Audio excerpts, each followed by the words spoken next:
여러분, 라마니노프 음악 좋아하나요?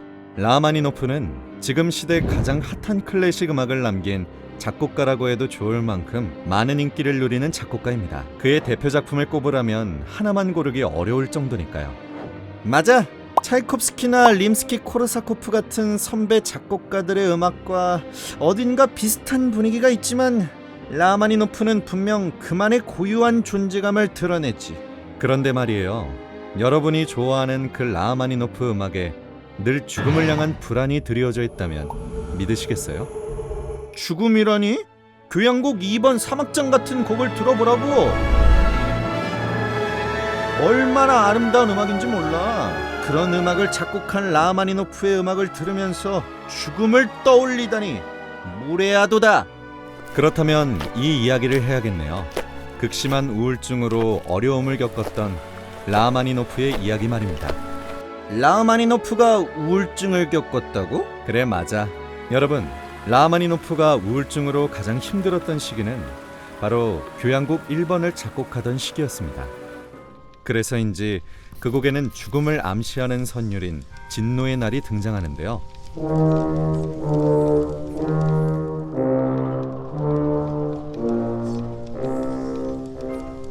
진노의 날? 그게 무슨 날인데? 진노의 날은 세상이 끝나는 최후의 심판의 날을 의미해 죽은 이의 영혼을 가엾게 여겨달라고 노래하는 진노의 날은 레퀴엠, 즉 장례미사라는 특정한 종류의 미사에서 불린 노래랍니다. 라마니노프가 그런 음악도 작곡했구나. 날 라마니노프 많이 안다고 생각했는데. 아니야. 진노의 날은 라마니노프가 직접 작곡한 선율은 아니야. 진노의 날은 중세시대의 미사에서 불렀던 노래거든.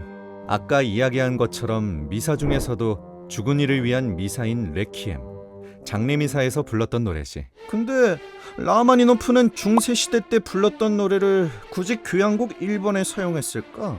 그렇게 오래된 노래를 말이야. 좋은 질문. 사실 이 선율을 인용한 것이 라마니노프만은 아니에요. 수많은 작곡가들이 이 선율을 가져다 썼어요. 언제? 자기 음악에서 죽음을 상징하고 싶을 때요. 그런데 라마니노프는 이 선율을 그 어느 작곡가보다도 빈번히 그리고 포괄적으로 사용한 작곡가였습니다. 그러니 라마니노프가 진노의 날을 자기 음악에 사용한 건 다른 작곡가들처럼 단순히 죽음이라는 걸 암시하려고 한 것에서 더 나아가 자기 내면에 죽음에 대한 벗어날 수 없는 두려움과 괴로움이 직접적으로 드러난 것이라고 볼 수 있겠죠. 그런 점에서 우울증이 가장 심했던 시기에 작곡한 교향곡 1번에 이 선율이 나타나는 것은 우연이 아니라고 할 수 있습니다. 더 슬픈 건 안타깝게도 이 곡은 당시 비평가뿐만 아니라 대중들에게도 호평을 받았다는 거예요. 라마니노프의 상황은 더욱 나빠졌죠. 저라면 작곡을 관두고 싶었을 것 같아요. 그런 일이 있었구나. 맞아. 공들여 만든 작품이 사람들에게 호응을 얻기는커녕 지탄을 받았으니까 나라도 관두고 싶었을 거야. 우리 둘 모두 작곡가여서 그 점은 정말 공감할 수 있는 부분이야. 내 첫 교향곡을 누구보다 열심히 작곡해서 세상에 내놓았는데 악플이 쏟아지고 사람들이 야유를 보낸다면 정말 버티기 힘들 거야. 게다가 라마니노프는 그 당시 우울증도 이미 겪고 있었으니까 더했을 테고.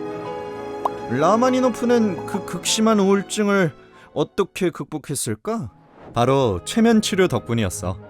여러분들은 아마 최면 치료를 직접 받아본 적은 없어도 여러 방송 매체를 통해 최면 치료를 받는 장면을 간접적으로 지켜본 적은 있을 거예요.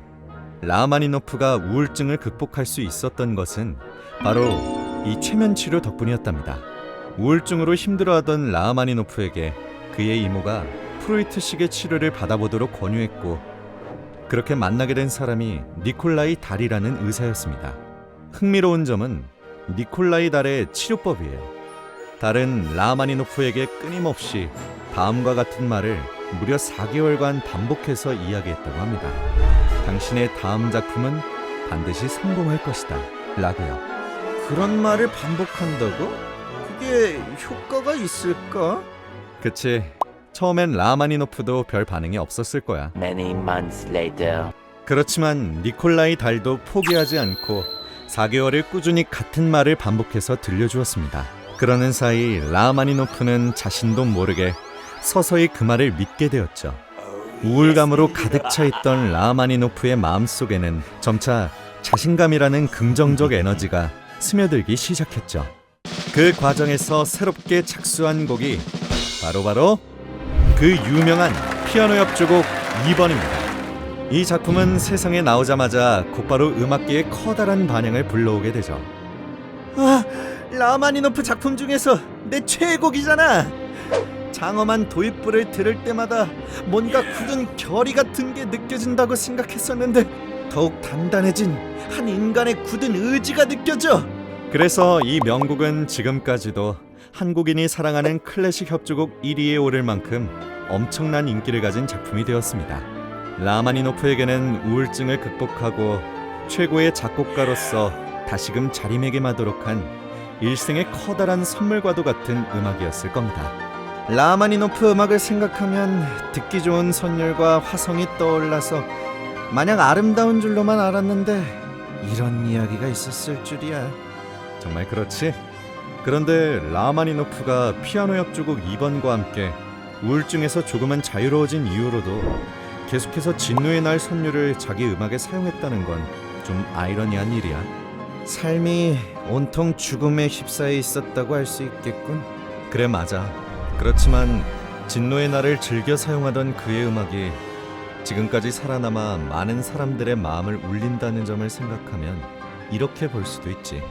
죽음이라는 주제를 깊숙이 품은 그의 음악은 죽음으로써 영생을 얻었다고.